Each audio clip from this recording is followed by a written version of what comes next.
నమస్తే, మీరు చూస్తున్నది టీసాట్. నేను శిశిర. రైతు మిత్ర వ్యవసాయ కార్యక్రమానికి స్వాగతం.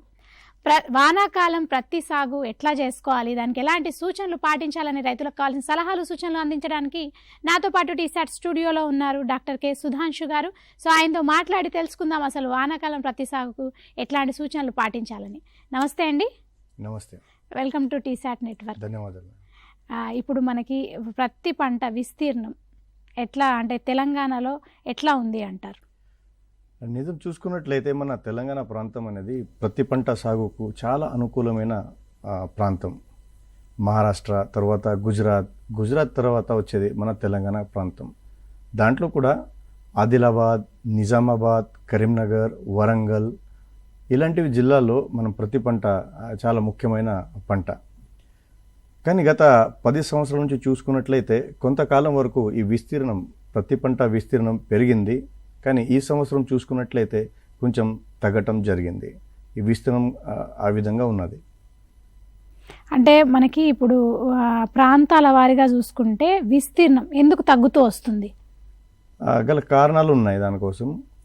ప్రతి పంట అంటే చాలా మేజర్ పంట ఉన్నా కూడా రకరకాల ప్రాబ్లమ్స్ వస్తాయి. రైట్ ఫ్రమ్ అంటే జూన్ నుంచి దాదాపు జనవరి వరకు ఈ పంట సాగులో ఉంటుంది. వర్షాధార పంటగా ఇది ఒక గుర్తింపు ఉంది మన కాటన్ పంటకు. అయినా కూడా జూన్ నుంచి డిసెంబర్ వరకు రకరకాలు ఏమంటారు అబైటిక్ స్ట్రెసెస్, వర్షాలు, తర్వాత ఉష్ణోగ్రతలు, గాలిలో ఉన్న ఆర్ద్రత, డిఫరెంట్ ప్రాబ్లమ్స్ వల్ల ప్రతి పంట ఒక దిగుబడి తగ్గుతూనే వచ్చింది. అదేవిధంగా ప్రతి పంటకు కొన్ని ప్రత్యామ్నాయ పంటలు కూడా వచ్చేసినాయి. కమర్షియల్ అగ్రికల్చర్ కూడా పెరుగుతుంది కాబట్టి మెల్లమెల్లగా ఈ ప్రతి పంట సాగు కూడా తగ్గింది మన ప్రాంతంలో. అయితే ఇప్పుడు మీరు ఇందాక చెప్పినట్టు మనకి వాతావరణ అంచనాలు కూడా ఎట్లా ఉన్నాయంటారు? ఏప్రిల్ మంత్లో IMD వారు అంటే ఇండియా మెట్రలాజికల్ డిపార్ట్మెంట్ వారు ఒక అంచనా వేయటం జరిగింది. అది ఏంటంటే ఈ వచ్చే సంవత్సరం 2025 నుంచి 26 వరకు ఈ సంవత్సరం చూసుకున్నట్లయితే లా నీనా అంటే ఈ సంవత్సరంలో వర్షాలు అధికంగా ఉంటాయి. గత సంవత్సరం చూసుకున్నట్లయితే సాధారణంగా ఉన్నాయి వర్షాలు. ఈ సంవత్సరం వర్షాలు కొద్దిగా ఎక్కువ ఉన్నాయంటే ప్రతి ఒక్క నెల అవి పడుతున్నాయని అట్లా కాదు. ఒక సమయంలో పడవచ్చు, కొంచెం కొరత కూడా ఉండొచ్చు, అంటే బెట్ట పరిస్థితి కూడా ఉండొచ్చు. తక్కువ సమయంలో కూడా అధిక వర్షాలు కూడా పడిపోయే అవకాశాలు ఉన్నాయి. కానీ ఒక జనరల్గా చూసుకున్నట్లయితే ఈ సంవత్సరం వర్షాలు అధికంగా ఉన్నాయని తెలుస్తుంది. ఓకే, అంటే ఇప్పుడు మనకి అనుకూలమైన నేలలు ఏవి అంటారు ప్రతి పంట సాగుకు? నల్లరేగడి భూములు అనేది అధికంగా అనుకూలమైన నేలలు. అదే మన దగ్గర ఒకవేళ నీటిపారుదల కింద మీరు ప్రత్తి సాగు చేస్తున్నారంటే ఎర్ర నేలలు అంటే ఎర్ర గర్భ నేలలు కూడా చాలా అనుకూలమైనవి. కానీ చాలా తేలికపాటి నేలలు, ఎక్కడైనా అంటే నాదాన్ భూములు ఉన్నాయి, అవి అసలు హైబ్రిడ్ పత్తి సాగుకు అనుకూలమైనది కాదు. ఇప్పుడు మనకి ప్రతి పంట సాగుకు సరైన సమయం ఏది? అసలు ఎప్పుడు ప్రతి పంట స్టార్ట్ చేయాలంటారు? ప్రతి పంట వర్షాధార పంట కాబట్టి వర్షాలు అంటే మాన్సూన్ వచ్చిన తర్వాతనే మనం సాగు చేయాలి. ఇప్పుడు చూసుకున్నట్లయితే 15 జూన్ నుంచి 15 జూలై వరకు ఈ ప్రతి పంటను మనం సాగు చేయాలని మేము చెప్తున్నాము. అయినా కూడా వాతావరణ మార్పులు ఏ విధంగా వస్తున్నాయి, దాన్ని మనం క్లైమేట్ చేంజ్ అంటున్నాము. ఇప్పుడు ఆ డేట్స్ కూడా మారిపోయే అవకాశాలు ఉన్నాయి. ఇప్పుడు ప్రజెంట్ సిచ్యువేషన్లో మనం చూసుకున్నట్లయితే మే నెలలో కొన్ని వర్షాలు స్టార్ట్ అయినాయి. అవి చాలామంది మాన్సూన్ వర్షాలు అనేది అనుకొని విత్తుకున్నారు, కానీ నష్టపోతున్నారు వాళ్ళు. వర్షాలు కూడా ఆగిపోయినాయి. సో ఏం చేయాలి? సో ప్రజెంట్ సిచ్యువేషన్లో మనం 3-4 గట్టి వర్షాలు పడిన తర్వాతనే మనం విత్తుకోవాలి. ఆ డేట్స్ కూడా 15 జూలై వరకు మనం విత్తుకున్నట్లయితే దిగుబడి బాగానే వస్తాయి. ఆలస్యంగా విత్తుకున్నట్లయితే చీడపీడల ఉధృతి ఎక్కువ ఉండటం వల్ల ఈ దిగుబడి మీద కూడా ఒక మనకు ప్రభావం కనిపిస్తుంటుంది. కాబట్టి 15 జూలై వరకు మనం ఉన్న సాధారణ రకాలు మనం విత్తుకోవచ్చు. అంటే ఇప్పుడు మనకి 2-3 రోజుల్లో ఈ ప్రతి పంట విత్తుకోవచ్చు అంటారా? IMD వాళ్ళు అంచనాలు చూసుకున్నట్లయితే అలాంటివి ఫోర్కాస్ట్ లేదు. అంటే అంత గట్టి వర్షాలు అనేది లేవు. అంటే టోటల్ తెలంగాణ రాష్ట్రం చూసుకున్నట్లయితే అలాంటి వర్షాలు లేవు. కొన్ని జిల్లాల్లో అంటే సదర్న్ తెలంగాణ జోన్ అంటే మహబూబ్ నగర్ ఈ జిల్లాల్లో సాధారణంగా వర్షాలు ఉన్నాయి, వాళ్ళు విత్తుకోవచ్చు. కానీ రాబోయే 3-4 డేస్లో ఇంకా అలాంటివి గట్టి వర్షాలు లేవని చెప్తున్నాము. సో రైతులు కొంచెం ఆలస్యంగా విత్తుకోవాలి, వర్షాలు పడిన తర్వాతనే విత్తుకోవాలని సూచనలు. ఇప్పుడు మనకి విత్తే దూరం, విత్తన శుద్ధి, అటు సమయం కానీ ఎట్లా చూసుకోవాలంటారు? విత్తే దూరం చూసుకున్నట్లయితే ప్రజెంట్లీ దాదాపు అందరు రైతులు BT2 అంటే హైబ్రిడ్ BT2 పత్తి వేస్తున్నారు. విత్తే దూరం చూసుకున్నట్లయితే ఇలాంటివి BT పత్తికు 2 వర్షాల మధ్య దూరం చూసుకున్నట్లయితే 3 ఫీట్లు అంటే 90 సెంటీమీటర్లు. అదేవిధంగా మొక్కకు మొక్క మధ్య దూరం అనేది 60 సెంటీమీటర్లు, 2 ఫీట్లు. అది మనం పాటించాలి. నేను ఆదిలాబాద్ జిల్లాలో మంచి రైతుల దగ్గర కూడా చూశాను. ఒక 120 సెంటీమీటర్లు వరుస మధ్య దూరం ఉంచేవారు. అదేవిధంగా మొక్కకు మొక్క మధ్య దూరం 30 సెంటీమీటర్.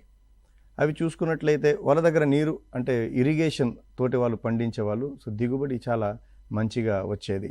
విత్తన మోతాదు చూసుకున్నట్లయితే మా రికమెండేషన్ ప్రకారంగా ఒక ప్యాకెట్ ఆఫ్ BT కాటన్ అది సరిపోతుంది ఒక ఎకరానికి.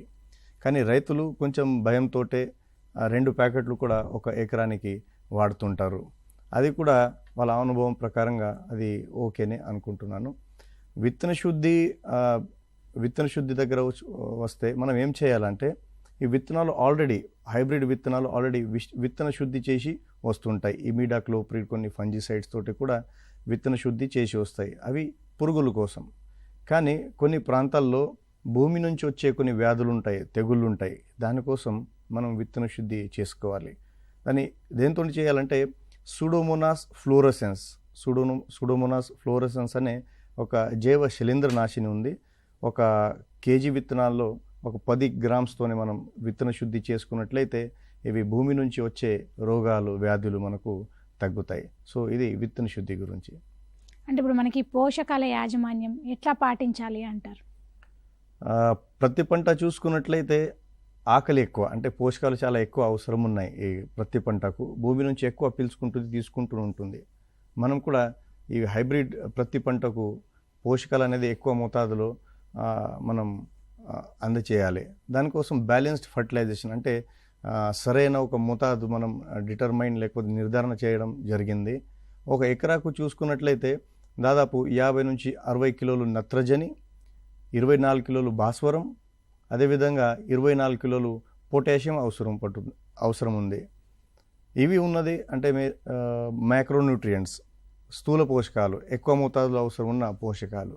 కానీ కొన్ని సూక్ష్మ పోషకాలు ఉంటాయి, అంటే జింకు, బోరాను, తర్వాత ఇనుపు అంటే మన ఐరన్, తర్వాత మ్యాంగనీస్, ఇలాంటివి పోషకాలు కూడా మనం ఖచ్చితంగా ఈ పంటకు ఇవ్వాలి. నత్రజని యాజమాన్యం దీంట్లో చాలా ఒక కీలకమైన ఇంపార్టెంట్ విషయం. రైతులు ఏం చేస్తున్నారంటే ఇండిస్క్రిమినేట్ యూజ్, విచక్షణ రహితంగా వారు ఈ నత్రజనిని వాడుతూనే ఉన్నారు. మన అందుబాటులో యూరియా ఉన్నది కాబట్టి ఇది జరుగుతున్నది. రైతులు ఏం చేయాలంటే 4 బస్తాలు మనకు యూరియా అనేది అవసరం పడుతుంది. సింగిల్ సూపర్ ఫాస్ఫేట్ మనకు 3 బస్తాలు ఒక ఎకరానికి సరిపోతాయి. సింగిల్ సూపర్ ఫాస్ఫేట్ నేను ఎందుకు చెప్తున్నా అంటే DAP కూడా మనం వాడుకోవచ్చు, కానీ సింగిల్ సూపర్ ఫాస్ఫేట్లో 3 రకాల పోషకాలు ఉంటాయి. ఒకటి భాస్వరం, తర్వాత గంధకం అంటే సల్ఫర్, అదేవిధంగా కాల్షియం. అవి మనం వాడుకున్నట్లయితే మన మొక్కకు ఇంకా మంచి పోషకాలు దొరుకుతాయి.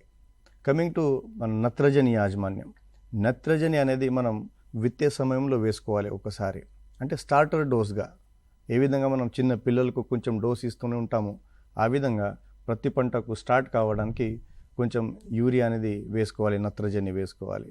తర్వాత విత్తిన తర్వాత 20 రోజుల తర్వాత మనం యూరియా దాదాపు 25 కిలోలు, అదేవిధంగా 10 నుంచి 12 కిలోలు మ్యూరేట్ ఆఫ్ పొటాష్ అంటే ఎర్ర పొటాషియం మనం కలిపి వేసుకున్నట్లయితే బాగుంటుంది. ఆ తర్వాత 20 రోజులు అంటే విత్తిన తర్వాత 40 రోజులకు ఒకసారి, విత్తిన తర్వాత 60 రోజులకు ఒకసారి, తర్వాత విత్తిన తర్వాత 80 రోజుల తర్వాత, అంటే 4 దఫాలుగా మనం యూరియా అదేవిధంగా పొటాషియం కలిపి వేసుకున్నట్లయితే బాగుంటుంది. దీనివల్ల అవుతుందంటే పంటకు ఎప్పుడైనా ఈ పోషకాలు అంటే అవసరం ఉన్నాయి ఆ దశలో మనం అందజేస్తున్నాం కాబట్టి దిగుబడి వచ్చే అవకాశాలు ఎక్కువ ఉంటాయి. దీని సంబంధం హైట్ పెరుగుతుంది, పంట బాగుంటుంది, అదేవిధంగా పూత ఖాతా కూడా సమయంలో వస్తుంది. ఈ యాజమాన్యం వల్ల పురుగుల సంఖ్య అంటే చీడపీడల ఉధృతి కూడా ఒక నియంత్రణలో ఉంటుంది. అదేవిధంగా చూసుకున్నట్లయితే పంట పెరిగిన తర్వాత మనకు సమ్టైమ్స్ ఆకులు ఎర్ర కలర్లో అంటే రెడ్ కలర్లో కూడా వచ్చే అవకాశాలు ఉంటాయి. అది మ్యాగ్నీషియం లోపం. అంటే కింది ఆకులు ఒకవేళ రెడ్ కలర్లో ఎర్ర కలర్ అంటే ఎర్ర కలర్లో ఉన్నట్లయితే మనం మ్యాగ్నీషియం సల్ఫేట్ 10 గ్రాములు 1 లీటర్ చొప్పున కలిపి మనం పిచికారీ చేసుకోవలేను. అదేవిధంగా జింకు, ఐరన్, బోరాన్ ఇవి మైక్రోన్యూట్రియంట్స్. ఈ మైక్రోన్యూట్రియంట్స్ చాలా ఇంపార్టెంట్ న్యూట్రియంట్స్ ఉన్నాయి. దాని యొక్క లోప లక్షణాలు చూసుకున్నట్లయితే జింక్ పోషక లోపాలు చూసుకున్నట్లయితే మధ్యస్థ ఆకుల మీద ఫస్ట్ అవి కనిపిస్తుంటాయి. మళ్ళా మనం జింక్ ఇవ్వకపోతే ఆకులు మొత్తం అన్ని లీవ్స్ అన్ని ఆకులు ఎర్ప కలర్లో లేకపోతే ఇటుక రంగంలో మారిపోయి రాలిపోయే అవకాశాలు కూడా ఉన్నాయి. అవి జింక్ లోపం ఉన్నట్లయితే కాయల సంఖ్య కూడా తక్కువ ఉంటుంది. అంటే ఒక పాలినేషన్ ఫర్టిలైజేషన్ ఒక దెబ్బతింటుంది. కాబట్టి మనం తప్పనిసరిగా జింక్ లోపాన్ని మనం సవరించాలి. ఈ మధ్య చూసుకున్నట్లయితే మనం కాంప్లెక్స్ ఫర్టిలైజర్స్ వాడుతుంటాము. డిఏపి కానీ 20-20-0-13 దీంట్లో అసలు సూక్ష్మ పోషకాలు ఉండవు. సో భూమి నుంచి అవి పంట అనేది తీసుకుంటూ ఉంటుంది, కానీ మనం పైనుంచి వేయటం లేదు కాబట్టి ఆ లోప లక్షణాలు వస్తున్నాయి. మనం కొంచెం దాని మీద దృష్టి పెట్టి జింక్ సల్ఫేట్ని ఒక 3-5 గ్రాముల వరకు ఒక లీటర్ నీటిలో కలిపేసి వాడుకున్నట్లయితే బాగుంటుంది. అదేవిధంగా ఐరన్ డెఫిషియన్సీ ఉంటే పూతలు ఉన్నా కూడా పూతలు రాలిపోయే అవకాశాలు కూడా ఉంటాయి. అందుకే మనం ఫెరస్ సల్ఫేట్ని కూడా స్ప్రే చేసుకోవచ్చు. బోరాన్ తక్కువ ఉంటే ఇమ్మాచ్యూర్ కాయలు ఏమైనా ఉన్నాయో అవి పగిలిపోయి కూడా మనకు నష్టం కలుగుతుంది. కాబట్టి మనం బోరాక్స్ని స్ప్రే చేసుకోవాలి.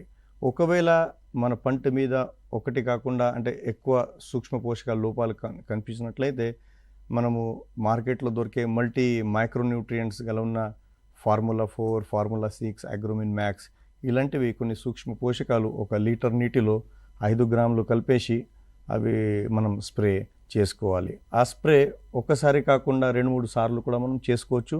స్టార్టింగ్ మీరు పూత దశలో ఉన్నప్పుడు మనం స్టార్ట్ చేసుకోవచ్చు. ఇది మనకు పోషక యాజమాన్యం గురించి. అంటే ఇప్పుడు మన నీటి యాజమాన్యం పద్ధతిలోకి వస్తే అవి ఎట్లా పాటించాలి అంటారు? ఈ ప్రతి పంట అనేది చాలా క్లేవర్ పంట. వర్షాధారపు మనం ఈ పంటను పండించవచ్చు. అయినా కూడా మనం 1-2 ఇరిగేషన్స్ ఇచ్చుకున్నట్లయితే ఈ పంట దిగుబడి అనేది బాగా పెరిగిపోతుంది. కానీ ప్రతి ఒక్కరి దగ్గర ఇరిగేషన్ ఉండొచ్చు, ఉండకపోవచ్చు. ఒకవేళ మన దగ్గర 2-3 ఇరిగేషన్స్ ఉన్నాయనుకోండి, సో పంట వేసిన దాదాపు 45 రోజుల తర్వాత అంటే పూత స్టార్ట్ అయ్యే దశలో మనం ఇరిగేషన్ ఇవ్వాలి. అదేవిధంగా కాయ సాగే దశలో మనం ఇరిగేషన్ ఖచ్చితంగా ఇవ్వాలి ఒకవేళ మన దగ్గర ఉంటే. అంటే ఇప్పుడు నీటితో పాటు ఈ ఎరువులకు సంబంధించి అది ఎట్లా పాటించాలి అంటారు? దాన్ని మనం ఫర్టిగేషన్ అంటాము. Fertigation presently drip irrigation, drip తోటే మనం నీటిలో కరిగే ఫర్టిలైజర్స్ని పంపించేసి దాన్ని ఫర్టిగేషన్ అంటాము. ఆ ఫర్టిగేషన్ కూడా చాలా మంచిది. ఎందుకంటే మనం జనరల్ పద్ధతితోటే ఫర్టిలైజర్స్ వేసుకున్నట్లయితే, ఉదాహరణకు చూసుకున్నట్లయితే మేమేం చెప్పాము, ఇప్పుడు 20 రోజులు, 40 రోజులు, 60 రోజులు, 80 రోజుల తర్వాత ఫర్టిలైజర్ వేయాలి. అవును, వేయాలి. ఏ విధంగా వేయాలి? సో పంట దగ్గర, మొక్క మొదల దగ్గర, వేర్ల దగ్గర మనం ఇవి అందించాలి ఫర్టిలైజర్స్. కానీ రైతులు ఏం చేస్తారంటే యూరియా కానీ వేరే ఫర్టిలైజర్స్ పైపాటుగా జస్ట్ భూమి మీద పంట దగ్గర వేస్తూ పోతుంటారు. అదేవిధంగా ఇరిగేషన్ ఇస్తారు. కానీ దానివల్ల కూడా ఆ మొత్తం ఫర్టిలైజర్ దాంట్లో ఉన్న పోషకాలు మొక్కలు అంటే మన వేర్ల దగ్గర పోవు. ఏమవుతుంది? అవి ఆవిరి అయిపోతుంటాయి, వృధాగా అయిపోతుంటాయి. అదే మీరు డ్రిప్ ఇరిగేషన్తో పాటు ఇవి ఫర్టిలైజర్ పంపించి ఉంటే అవి ఎక్కువ వేరే దగ్గర పోయి అంటే వృధాగా కాకుండా పంటకు అందుతాయి. కాబట్టి ఫర్టిగేషన్ మనం తప్పనిసరిగా ఇవ్వాలి. కానీ ఫర్టిగేషన్ ఇచ్చేటప్పుడు ఏ విధంగా 20 రోజులు, 40 రోజులు, 60 రోజులు, 80 రోజులు అన్నాము, అది సాధ్యం కాదు.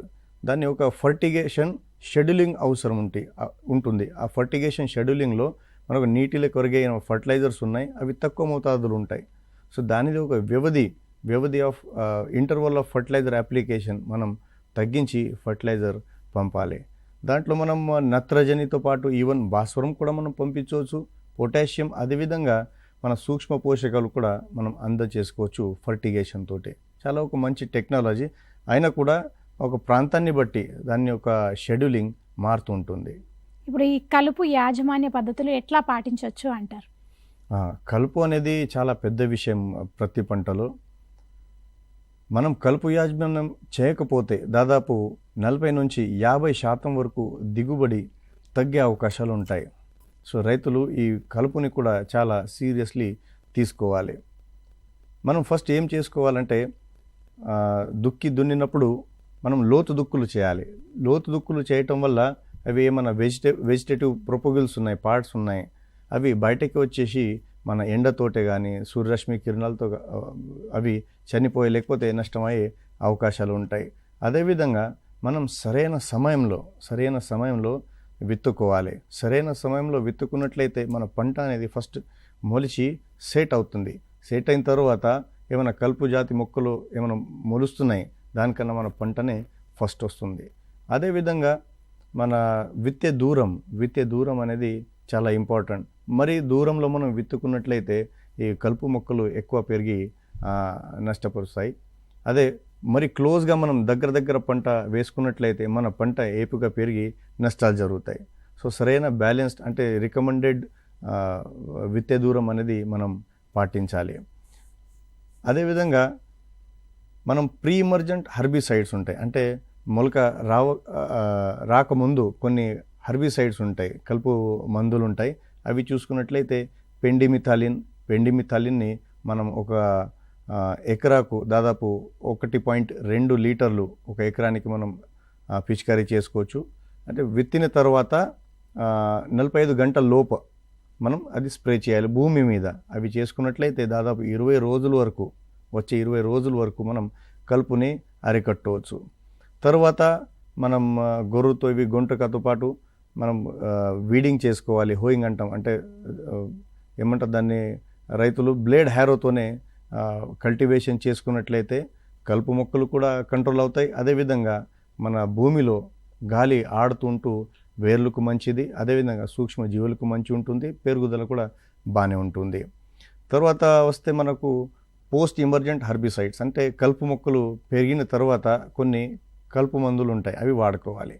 చాలామంది రైతులు ఏమంటున్నారంటే కొన్ని కల్తీ విత్తనాలు వస్తున్నాయి, అవి BT3 అనేసి, అంటే గ్లైఫోసేట్ రెసిస్టెంట్ విత్తనాలు అనేసి చాలామంది నమ్మి వాడుతున్నారు. కానీ అవి కల్తీ విత్తనాలు, దాని గురించి ఎవరు ఏమి హామీ ఇవ్వలేరు. సో మన దగ్గర మంచి హర్బిసైడ్స్ కలుపు మందులు ఉన్నాయి, అవి మనం వాడుకోవాలి. అవి చూసుకున్నట్లయితే క్విజోలోఫాప్ ఇథైల్ ఒక హర్బిసైడ్ ఉంది. దాంతోపాటు పైరిథయోబ్యాక్ సోడియం మార్కెట్లో హిట్విడ్ పేరు మీద కూడా ఉంది.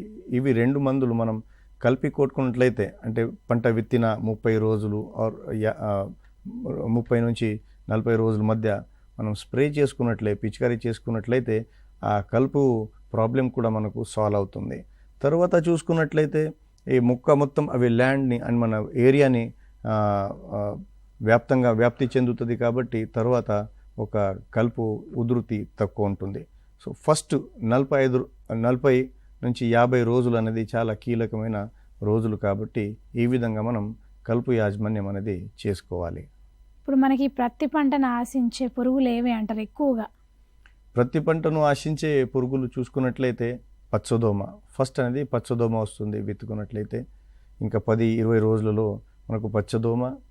తర్వాత వచ్చేది తామర పురుగులు, తెల్లదోమ, తర్వాత పేనుబంక, నల్లి, ఎర్రనల్లి, అదేవిధంగా పిండి నల్లి, ఇలాంటివి పురుగులు అనేది ముఖ్యమైన పురుగులు ఉన్నాయి.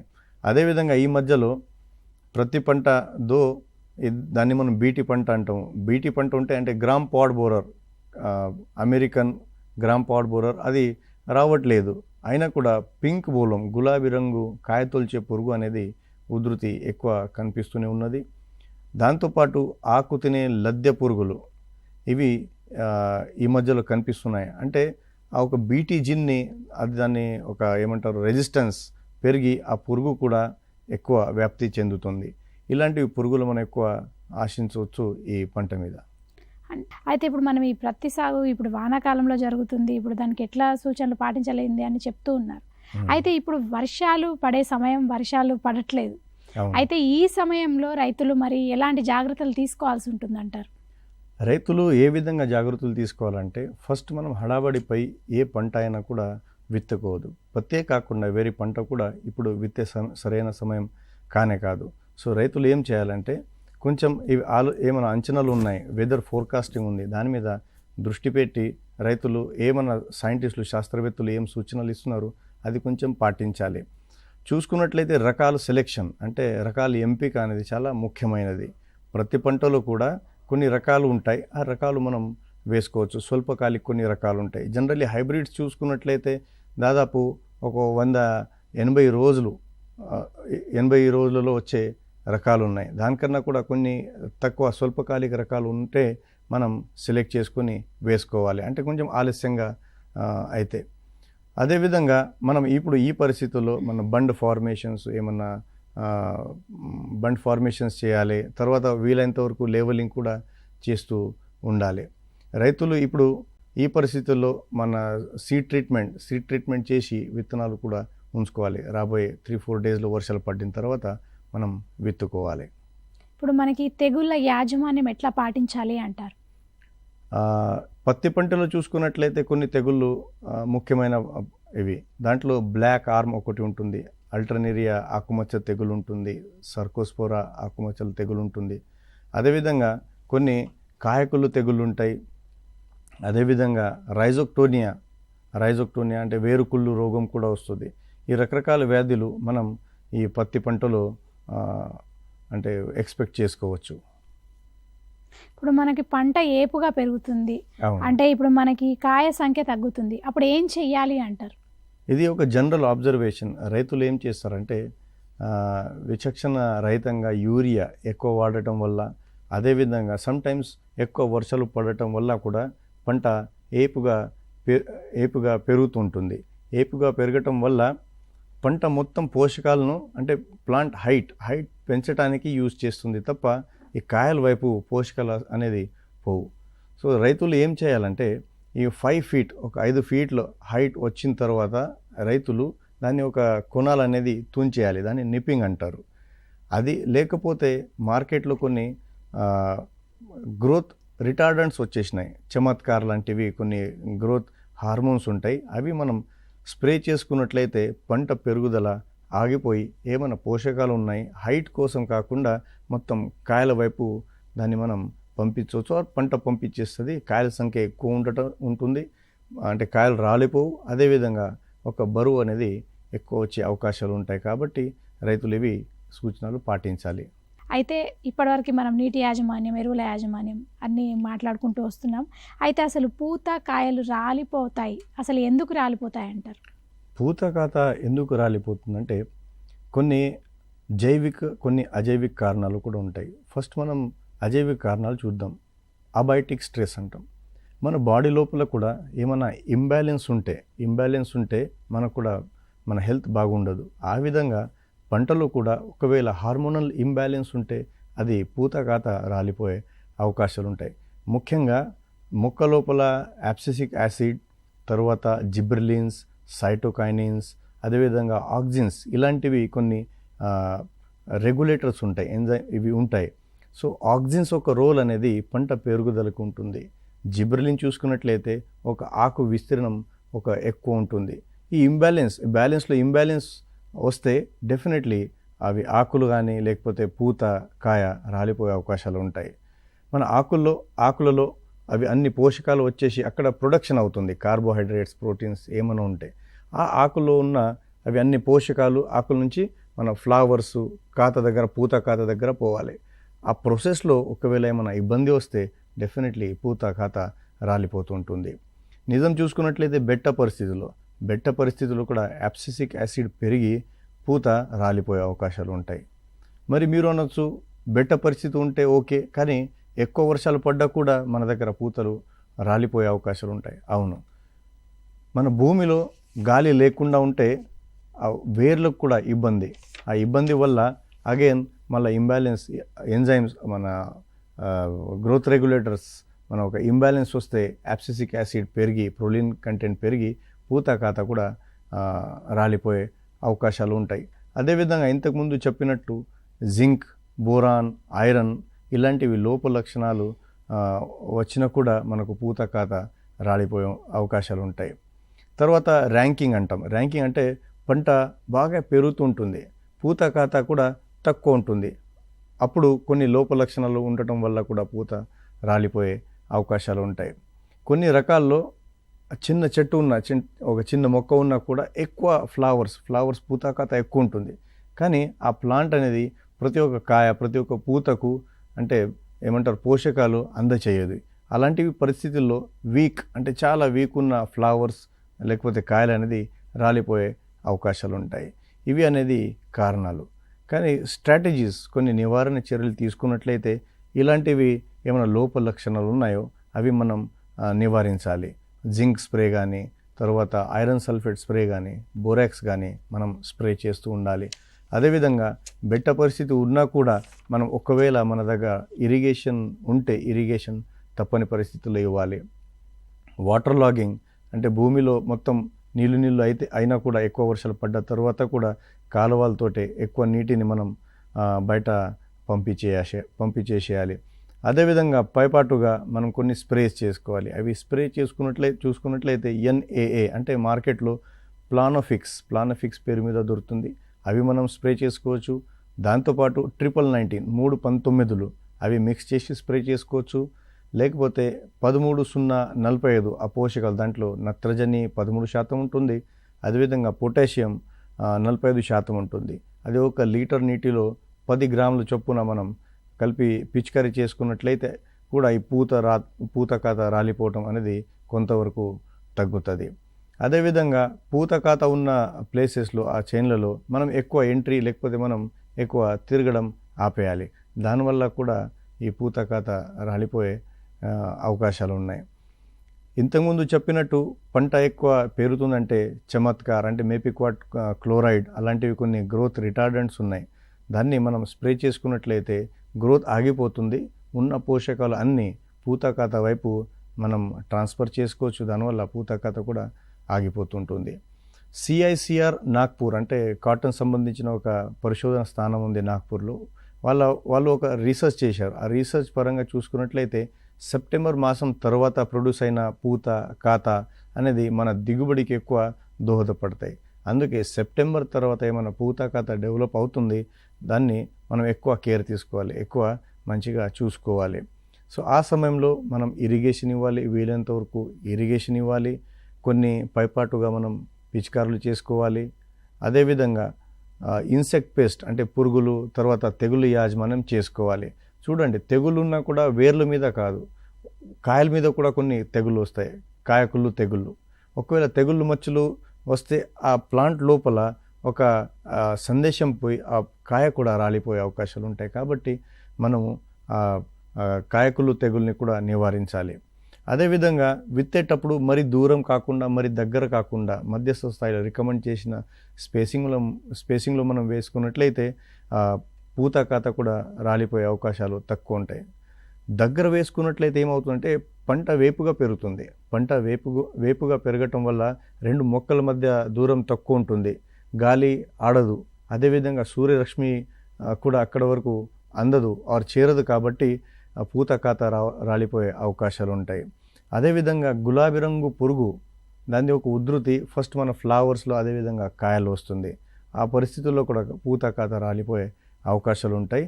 దాన్ని మనం నివారించాలి. అప్పుడు మనం బోల్స్ అంటే ఫ్లవర్స్ అండ్ బోల్స్ మనం కాపాడుకొని దిగుబడి ఎక్కువ పొందవచ్చు అన్నమాట. ఇప్పుడు మనకి గులాబీ రంగు పురుగు, దాని నివారణ చర్యలు ఎట్లా చేపట్టచ్చు అంటారు? మొదటి గులాబీ రంగు పురుగు అనేది ఏంటి? అవి మామూలుగా మన బెండకాయలో లేకపోతే వంకాయలో వచ్చేది గులాబీ రంగు పురుగు, ఇవి సేమా? సో కాదు, ఇది వేరే రకంగా పురుగు ఉంటుంది. దీన్ని పెక్టినోఫోరా గాసిపియల్ అని అంటారు. ఎప్పుడైనా BT2 విడుదల చేశారు. BT2 అనేది ఒక బోల్వర్మ్ కోసం ఉంది, అదేవిధంగా ఆకు తినే లద్దె పురుగు నివారణ కోసం ఉన్నది. కానీ మనకు బోనస్గా రైతులకు ఈ పెక్టినోఫోరా గాసిపియలా గులాబీ రంగు కాయతొలిచే పురుగు యొక్క మనకు రెసిస్టెన్స్ కూడా మనకు వచ్చేసింది. కానీ మెల్లమెల్లగా దాంట్లో ఉన్న మ్యూటేషన్స్ కానీ కొన్ని ప్రక్రియల వల్ల ఈ ఏమంటారు దాన్ని రెసిస్టెన్స్ పవర్ కాటన్లో కూడా ఏమో తగ్గింది. అదేవిధంగా పెక్టినోఫోరా గాసిపియలా గులాబీ రంగు పురుగు దాని ఒక నిరోధక శక్తి పెరిగి ఇప్పుడు కాటన్లో ఈ గులాబీ రంగు కాయతొలిచే పురుగు వస్తుంది. దీని యొక్క ఉధృతి ఎప్పుడు స్టార్ట్ అవుతుందంటే పంట పూత దశలో ఉన్నప్పుడు ఈ ఇన్సెక్ట్ అనేది మన పంట మీద దాడి చేస్తుంటుంది. అది ఎందుకు? చాలామంది రైతులు మే నెలలో మనం విత్తుకుంటారు. విత్తుకున్నట్లయితే ఫ్లవరింగ్ కూడా చాలా తొందరగా వస్తుంది. ఆ తొందరగా రావటం వల్ల గులాబీ రంగు కాయతొలిచే పురుగు యొక్క ఉధృతి అక్కడి నుంచి స్టార్ట్ అవుతుంది. తర్వాత సెప్టెంబర్ తర్వాత ఈ ఉధృతి అనేది ఎక్కువ ఉంటుంది. ఆ పురుగుని మనం అరికట్టాలి. ఏ విధంగా అరికట్టాలంటే ఫస్ట్ మన చేన్లలో మన ప్రాంతంలో ఈ పురుగు ఉందా లేదా అది గమనించాలి. ఏ విధంగా గమనిస్తారంటే లింగాకర్షకుని ఎరలు ఉంటాయి, లింగాకర్షక బుట్టలు ఉంటాయి. దాంట్లో ఫెరోమోన్ అంటే కొంచెం ఆడపురుగు ఒక వాసన ఉంటుంది. అవి లింగాకర్షక బుట్టలు ఒక ఎకరానికి దాదాపు 4 నుంచి 5 మనం ఒక ఎకరంలో అమర్చుకున్నట్లయితే మనకు తెలుస్తుంది. అంటే దాంట్లో మొగ పురుగులు పడిపోయి ఉంటాయి. ఆ ఉధృతిని బట్టి మనం గమనించవచ్చు, అవును మన చేన్లలో ఈ గులాబీ రంగు పురుగు ఉధృతి ఉండొచ్చుని రాబోయే రోజుల్లో. అలాంటి పరిస్థితి ఉన్నట్లయితే మనం కొన్ని చర్యలు తీసుకోవాలి. ఏం చర్యలు తీసుకోవాలంటే బయలాజికల్ కంట్రోల్ అంటాం దాన్ని. బయలాజికల్ కంట్రోల్ ఫస్ట్ వేప గింజల కషాయం, లేకపోతే మార్కెట్లో ఇప్పుడు రెడీమేడ్ వేప నూనె దొరుకుతుంది. అది ఒకవేళ 1500 ppm ఉంటే 1 లీటర్ నీటిలో ఒక 5 ml అవి వేప నూనెను మనం కలిపేసి పిచికారీ చేసుకోవాలి. ఒకవేళ 10,000 ppm ఉంటే చాలా తక్కువ 0.1 ml అనేది మనం కలపాలి 1 లీటర్ నీటిలో పిచికారీ చేసుకోవాలి. దానివల్ల ఏమవుతుంది, ఒక వేప నూనె వాసన ఎక్కువ ఉంటుంది. అదేవిధంగా దాంట్లో ఒక అజాడిరాక్టిన్ అనే ఒక ఆల్కలాయిడ్ ఉంటుంది. ఆ రెండు ఉండటం వల్ల ఆడపురుగు మన మొక్కల దగ్గర ఫస్ట్ రాకుండా చేస్తుంది. రాకపోతే గుడ్లు పెట్టదు. ఒకవేళ గుడ్లు పెట్టి ఉన్నా కూడా ఈ వేప నూనె ఆ గుడ్లుని కూడా చంపే అంత పొటెన్షియల్ ఉంది. కాబట్టి ఫస్ట్ మనం పైపాటుగా ఒక ప్రొఫైలాక్టిక్గా వేప గింజల కషాయం లేకపోతే వేప నూనె పిచికారీ చేసుకోవాలి. తర్వాత చూసుకున్నట్లయితే ఒకవేళ బయలాజికలీ కంట్రోల్ కావాలంటే ఇంకా మనం ఇవి లింగాకర్షక బుట్టలు ఒక ఎకరానికి దాదాపు 10 నుంచి 12 మనం దాంట్లో అమర్చుకున్నట్లయితే ఆ మొగ పురుగులు దాంట్లో పడిపోయి అంత కొంతవరకు మన ఈ గులాబీ రంగు పురుగు మనం నియంత్రణలోకి తీసుకురావచ్చు. ఒకవేళ ఉధృతి ఎక్కువ ఉందంటే మనం కొన్ని స్ప్రేస్ కూడా తీసుకోవాలి. దాంట్లో భాగంగా క్లోరాంట్రెనిలిప్రోల్ ఆల్సో మనం ఒక ఎకరానికి 60 ml చొప్పున మనం ఒక 200 లీటర్ నీటిలో కలిపేసి పిచికారీ మనం చేసుకోవలేను. తర్వాత ఈ ఉధృతి అక్టోబర్లో ఎక్కువ గమనించడం జరిగింది. ఒకవేళ పంట మీరు డిసెంబర్ తర్వాత కూడా ఉంచుకుంటున్నారంటే ఆ ఉధృతి ఇంకా ఎక్కువ వస్తుంది. మీకు తెలుసు, రైతులకి తెలుసు, ఫస్ట్ పికింగ్ ఎప్పుడైనా మనం చేస్తాం అక్టోబర్-నవంబర్ మాసంలో, అప్పుడు దిగుబడి ఎక్కువ వస్తుంది. మనకు లేబర్ కాస్ట్ కూడా తక్కువ ఉంటుంది. 5 రూపాయలు 1 కిలో చొప్పున మనం వాళ్ళను హైరింగ్ చేస్తుంటాం. కానీ ఏ విధంగా పంట పెరుగుతుంటుంది, డిసెంబర్ ప్రాంతంలో దాదాపు 10 నుంచి 12 రూపాయలకులా 1 కిలో వైపు మనం ఖర్చు పెట్టాలి. సో ఈ పంటను మనం డిసెంబర్ వరకు పెంచి తర్వాత ఈ పత్తి కట్టెను మనం తీసేయాలి. అంటే పంటను మనం ఉంచుకోకూడదు డిసెంబర్ తర్వాత. దీనివల్ల ఏమవుతుందంటే ఒక గులాబీ రంగు పురుగు యొక్క జీవితకాలం లేకపోతే ఒక ప్యాటర్న్ ఆ సైకిల్ని మనం అక్కడనే స్టాప్ చేసుకోవచ్చు, అరికట్టవచ్చు. అంటే చివరిలో మనం ఒకవేళ మీరు డిసెంబర్ కాకుండా జనవరి, ఫిబ్రవరి, మార్చ్ వరకు ఉంచుకున్నట్లయితే ఆ పురుగు యొక్క ప్యూప దశ అంటే నిద్రావస్థ అనేది ఉంటుంది. అగైన్ మళ్ళా జూన్లో ఆ పురుగు మళ్ళా మన పంట మీద తొందరగా వచ్చి దాడి చేసే అవకాశాలు ఉంటాయి. కాబట్టి డిసెంబర్ మాసంలో ఈ పంటను మనం తీసేయాలి. ఇవి గులాబీ రంగు కాయతొలిచే పురుగు యొక్క యాజమాన్యం గురించి. ఇప్పుడు మనకి అధిక సాంద్రతతో ప్రతి పంట సాగు ఎట్లా చేసుకోవచ్చు అంటారు? మొదటి ఈ అధిక సాంద్రతతోటే ప్రతి పంట సాగు యొక్క ప్రయోజనం ఏంటి, ఎందుకు వచ్చేసింది? గవర్నమెంట్ ఆఫ్ తెలంగాణ చూస్తూనే ఉంది ఏంటంటే మన ప్రాంతంలో మన స్టేట్లో ప్రతి సాగు పెరగాలి, రైతులు బాగా పడాలి. చాలామంది రైతులు వాళ్ళ భూములు ఏ విధంగా నేను చెప్పాను, నల్లరేగడి భూములు, తర్వాత ఎర్రగరప నేలలు అవసరం. కానీ మురుమున్నా లేకపోతే కొన్ని స్టోన్స్ ఉన్న అలా తేలికపాటి నాదాన్ భూములు అనేది ప్రతి పంటకు అనుకూలమైన కాదు. అంటే హైబ్రిడ్ ప్రతి పంటకు అసలు అనుకూలమైనది కాదు. అయినా కూడా పలు ప్రాంతాల్లో రైతులు ఏం చేస్తున్నారంటే పెద్ద ప్రోగ్రెసివ్ ఫార్మర్స్ వినూత్న రైతులను ఫాలో అయ్యి కాటన్ కూడా వేస్తున్నారు. మీకు తెలుసు ఇప్పుడు మద్దతు ధర అనేది ప్రతి పంటకు దాదాపు 7,000 రూపాయలు కూడా చిల్లర క్రాస్ అయిపోయింది. సో చాలామంది రైతులు ఎక్కువ డబ్బులు సంపాదించాలని పత్తి వైపు దృష్టి పెడుతున్నారు. ప్రతి ఒక్కరూ తేలికపాటి నాదాన్ భూముల్లో ఎక్కడైనా పోషకాలు తక్కువ ఉన్నాయి, మనకు వనరులు తక్కువ ఉన్నాయి, అలాంటి ప్రాంతాల్లో కూడా ప్రతి పంటను వేస్తున్నారు. కానీ వాళ్ళకు దిగుబడి రావటం లేదు. ప్రాబ్లం ఎక్కడ ఉంది? ప్రాబ్లం ఇక్కడనే ఉన్నది. రైతులు రాంగ్ ఏమైనా రకాలు ఎంపిక చేస్తున్నారు, ఆ రకాలు మన భూమికి అనుకూలమైనది కాదు. అదేవిధంగా విత్తే దూరం కానీ దాని ఒక ఎరువుల యాజమాన్యం, పురుగుల యాజమాన్యం అనేది కొంచెం వేరేగా ఉంటుంది. మరి అలాంటివి చిన్నకారు సన్నకారు రైతుల కోసం కూడా పత్తి సాగు చేయాలంటే ఏ విధంగా చేయాలి? So HDPS high density planting system, అధిక సాంద్రతతోటే పత్తి సాగు ఒక కాన్సెప్ట్ వచ్చింది. దాన్ని మేము రీసెర్చ్ చేసి కూడా దాన్ని ఒక రికమెండేషన్ ఇచ్చాము. దాని అనుగుణంగా కొన్ని రకాలు ఉంటాయి. ఆ రకాలు చూసుకున్నట్లయితే ADB 39 మన ఆదిలాబాద్ వ్యవసాయ పరిశోధన స్థానం నుంచి విడుదలైన రకం ADB 39. తర్వాత సూరజ్, కొన్ని ప్రైవేట్ రకాలు ఉన్నాయి, విన్నర్ కానీ అమృత్ కానీ, అలాంటివి రకాలు మనం వేసుకోవాలి. అధిక సాంద్రత ఒక ఎకరానికి దాదాపు 50,000 మొక్కలు వచ్చేటట్లు మనం చూసుకోవాలి. ఏ విధంగా చూసుకోవాలి? 75x25 75 సెంటీమీటర్లు ఒక 2 వరుసల మధ్య దూరం, 20 సెంటీమీటర్లు అనేది మన మొక్కకు మొక్క మధ్య దూరం. విత్తే దూరం తగ్గించాలి. అవి తగ్గితే ఒక సాంద్రత అనేది ఎక్కువ ఉంటుంది. ఆ సాంద్రత ఎక్కువ ఉండటం వల్ల మనకు దిగుబడి కూడా బాగానే వచ్చే అవకాశాలు ఉంటాయి. మీరు అడగవచ్చు, ఇవి నల్లరేగడి భూముల్లో నాదాన్ భూముల్లో చాలా తేడా ఉంటుంది, మరి దిగుబడి ఏ విధంగా వస్తుంది? అవును. సో ఎరువులు యాజమాన్యం కూడా మనం చూసుకున్నట్లయితే సరైన మోతాదులో మనం ఎరువులు నత్రజని, భాస్వరం, పొటాషియం ఈ భూముల్లో మనం వేసుకోవాలి. దానికోసం మన భూమి యొక్క భూసార పరీక్ష మనం చేసుకున్నట్లయితే మనకు తెలుస్తుంది మన సాయిల్ ఎంత స్టేటస్ ఎంత ఉంది, నత్రజని ఎంత ఉంది, భాస్వరం ఎంత ఉంది, పొటాషియం ఎంత ఉంది, అవి మనం వేసుకున్నట్లయితే బాగుంటుంది. HDPS అధిక సాంద్రతతోటే పత్తి సాగు చూసుకున్నట్లయితే హైట్ అనేది కొంచెం ఎక్కువ వచ్చే అవకాశాలు కూడా ఉంటాయి. కాయల సంఖ్య కూడా ప్రతి ప్లాంట్ ప్రతి ఒక్క మొక్క మీద కాయల సంఖ్య కూడా తక్కువ ఉంటుంది. కానీ సాంద్రత ఎక్కువ ఉండటం వల్ల ఒక ఏరియా చొప్పున చూసుకున్నట్లయితే దిగుబడి కూడా బాగానే వస్తుంది. ఈ విధంగా రైతులు అధిక సాంద్రతతోటి పత్తి సాగు పాటించుకున్నట్లయితే అంతకొంత ఎక్కువ మంచి దిగుబడి పొందవచ్చు. ఇప్పుడు ప్రతి కాలిన తర్వాత దాని కట్టెలు తగలబెడుతూ ఉంటారు, అది కరెక్టా కాదా అంటారు?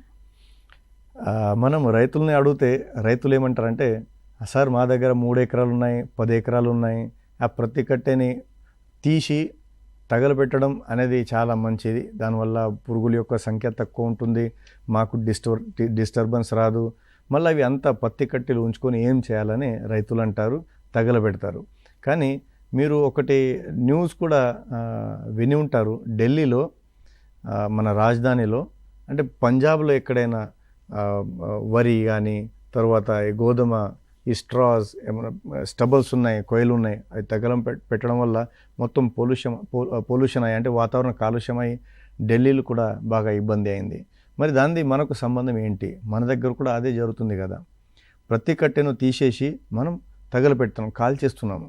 కానీ ఒకటి గమనించారా, ఏదైనా పోషకాలు మనం ప్రతి పంటకు వేస్తున్నాము, అవి ఎక్కడ పోతున్నాయి? అవును, దూది రూపంగా మనం హార్వెస్ట్ చేస్తున్నాం, ఏరుతున్నాం. అయినా కూడా ప్రతి కట్టెలో అన్ని పోషకాలు ఉంటాయి. ముఖ్యంగా పొటాషియం ఎక్కువ ఉంటుంది. పొటాషియంతో పాటు సేంద్రియ కర్బనం చాలా ఎక్కువ ఉంటుంది. దాదాపు 20 క్వింటలు ఒక ఎకరానికి మనకు ప్రతి కట్టెలు వస్తాయి. పత్తి కట్టె తగలబెడితే ఆ సేంద్రియ కర్బనం అనేది నష్టం అవుతుంది, వృధా అవుతుంది. మన భూసార పరీక్ష చేసుకున్నట్లయితే మన తెలంగాణ నేలలు అనేది సేంద్రియ కర్బనంలో చాలా తక్కువ, లో స్టేటస్ 0.5 అంటే 0.5% కన్నా తక్కువ సేంద్రియ కర్బనం మన భూముల్లో ఉన్నది. మరి ఏం చేయాలి? ఏ విధంగా డాక్టర్ మనకు అంటే తిండి తిని తర్వాత ట్యాబ్లెట్ వేసుకోమంటారు, ఆ విధంగా మన భూమిలో కూడా సేంద్రియ కర్బనం ఉంటేనే ఈ మనం వేసిన ఫర్టిలైజర్స్ కానీ ఏమైనా గ్రోత్ మందులు ఉన్నాయి అవి పనికి వస్తాయి. అది సేంద్రియ కర్బనం లేకపోతే ఏ మందులు మనం ఏ ఫర్టిలైజర్ వేసినా కూడా అవి మొక్కకు అందవు, అవి పనికి రాదు. సో సేంద్రియ కర్బనం మనం అందించాలి. జనాలు అంటారు మేము సేంద్రియ ఎరువుగా పెంట లేకపోతే వర్మి కంపోస్ట్, కోడి ఎరువు అవి అన్నీ వేస్తున్నాము. అవును నిజమే, కానీ ఎంతమంది ఇప్పుడు అంటే లైవ్ స్టాక్ ఎంతమంది దగ్గర ఉంది, ఆవులు ఎంతమంది దగ్గర ఉన్నాయి, బర్రెలు ఎంతమంది దగ్గర ఉన్నాయి, ఆ పెంట రాదు. మరి మన చేనులో నుంచి మనం ఆ సేంద్రియ ఎరువులను తయారు చేసుకోవాలి. ఏ విధంగా తయారు చేయాలి? ఈ పత్తి కట్టెలు ఉన్నాయి, ఈ పత్తి కట్టెను మనం భూమిలో కలియదున్నాలి. మరి ఏ విధంగా కలియదున్నాలి? ఫస్ట్ మేము స్టార్ట్ చేసింది ఆ ప్రతి కట్టెను అంటే పత్తిని ఏరిన తర్వాత రోటావేటర్తోనే మేము భూమిలో కలియ దున్నే ప్రయత్నాలు చేసినాం. రీసెర్చ్ చేసుకున్నట్లయితే మాకు ఒకటి తెలిసింది, ఆ పత్తి కట్టెలు డికంపోజ్ కాకుండా ఒక 6-7 నెలలు అట్లానే భూమిలో ఉండిపోతున్నాయి. నెక్స్ట్ ఇయర్ వచ్చే పంట కాలంలో కొంచెం డిస్టర్బెన్స్ అవుతుంది. తర్వాత కొన్ని మషినరీస్ లైక్ ష్రెడ్డర్స్ ఉంటాయి. ఆ ష్రెడ్డర్స్ అంటే ఆ మషిన్ లోపల మన ఒక పత్తి కట్ట వెళ్ళినట్లయితే చిన్న చిన్న మొక్కలు ఒక ఇంచ్ మొక్కలు తయారై అవి వెనుకకి ఎసురుస్తూ ఉంటుంది. తర్వాత మన లోతు దుక్కులు తర్వాత రోటావేటర్తోనే మనం భూమిలో కలియదున్నట్లయితే ఎలాంటి ప్రాబ్లమ్స్ రాదు.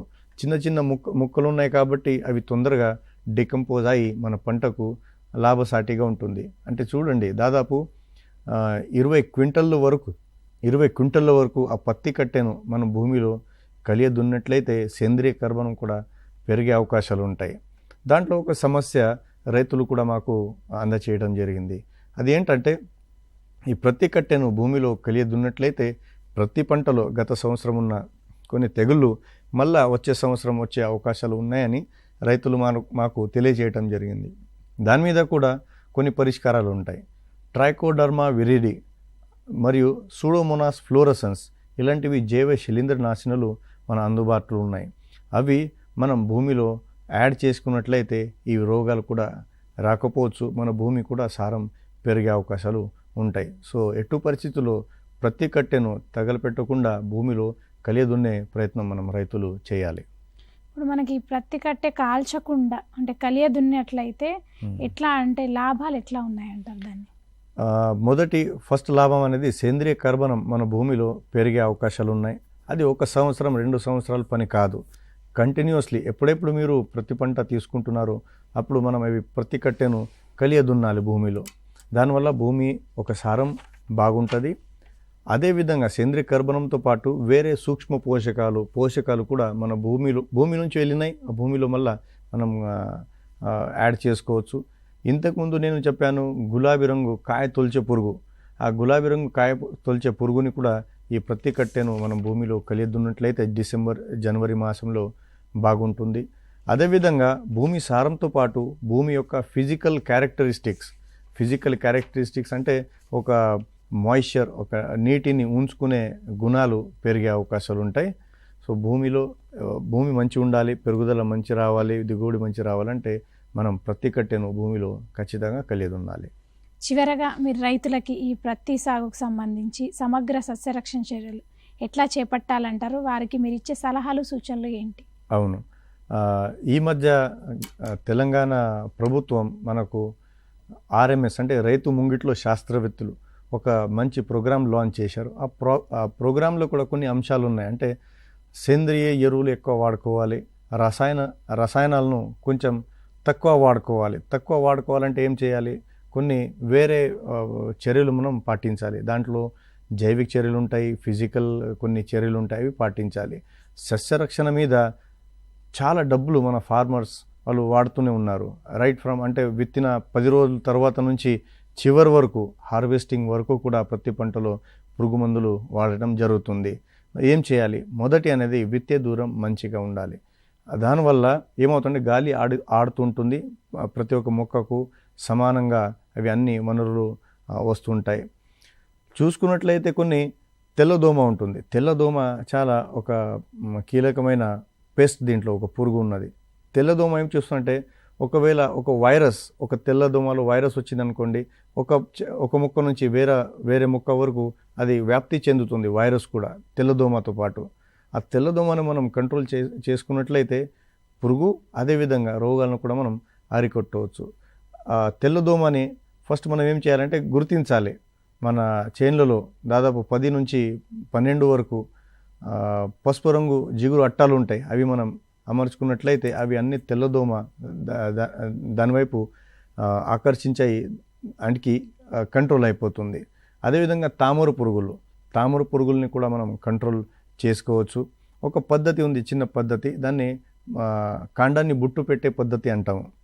అంటే కెమికల్స్ మనం పైనుంచి పైపాటుగా స్ప్రే చేసుకున్నట్లయితే మోనోక్రోటోఫాస్ అనేది ఎక్కువ అవసరం పడుతుంది. మోనోక్రోటోఫాస్ చాలా డేంజర్ ఒక పురుగు మందు ఉంది. అయినా కూడా అది చాలా అంటే యూస్ఫుల్ మందు. మరి ఏం చేయాలి? ఆ స్ప్రే చేయకుండా ప్రతి ఒక్క కాండాన్ని మనం బుట్టు పెట్టుకున్నట్లయితే మోనోక్రోటోఫాస్ అదేవిధంగా వాటర్ ఒక మిశ్రమాన్ని కాండాన్ని బుట్టు పెట్టుకున్నట్లయితే ఆ పంట లోపల పోయి అది కూడా పెస్టిసైడ్ లాగా పనిచేస్తుంది. సో ఏమన్నా మనకు న్యాచురల్ ఎనిమీస్ ఉన్నాయి, మంచి పురుగులు ఉన్నాయి, అవి కూడా మనం కాపాడుకోవచ్చు. అదేవిధంగా వాతావరణం కాలుష్యం కాకుండా ఉంటుంది. నేను ఇంతకుముందు గులాబీ రంగు కాయతొలిచే పురుగు గురించి చెప్పాను. సో లింగాకర్షక బుట్టలు, అదేవిధంగా వేప నూనె, తర్వాత చివరిలో మనం అవసరం ఉంటే రసాయనాలను మనం వాడాలి. అదేవిధంగా మనం చూసుకున్నట్లయితే ఈ ప్రతి కట్టెను మనం భూమిలో కలిదున్నట్లయితే కూడా సస్యరక్షణ చర్యలు ఇవి సస్యరక్షణ అవుతుంది. ఇంకొక అంశం ఉంది, పంట మార్పిడి. ప్రతి ఒక్క సంవత్సరం ప్రతి ఒక్క ఖరీఫ్లో మనం ఇవి ప్రతి పంట తీసుకున్నట్లయితే ఇవి పురుగుల యొక్క సంఖ్య ఉధృతి కూడా ఎక్కువ ఉంటుంది. సో దయచేసి మనం పంట మార్పిడి చేసుకున్నట్లయితే ప్రతి తర్వాత సోయాబీన్, తర్వాత ప్రతి తీసుకోవచ్చు. లేకపోతే ప్రతి తర్వాత సోయాబీన్ పంట, వచ్చే సంవత్సరం ఇంకా కంది పంట, ఆ విధంగా పంట మార్పిడి మనం పాటించుకున్నట్లయితే బాగుంటుంది. అదేవిధంగా మనం ఇంటర్ క్రాపింగ్ అంటే అంతర్ పంటగా కూడా కొన్ని పంటలు మనం తీసుకోవాలి.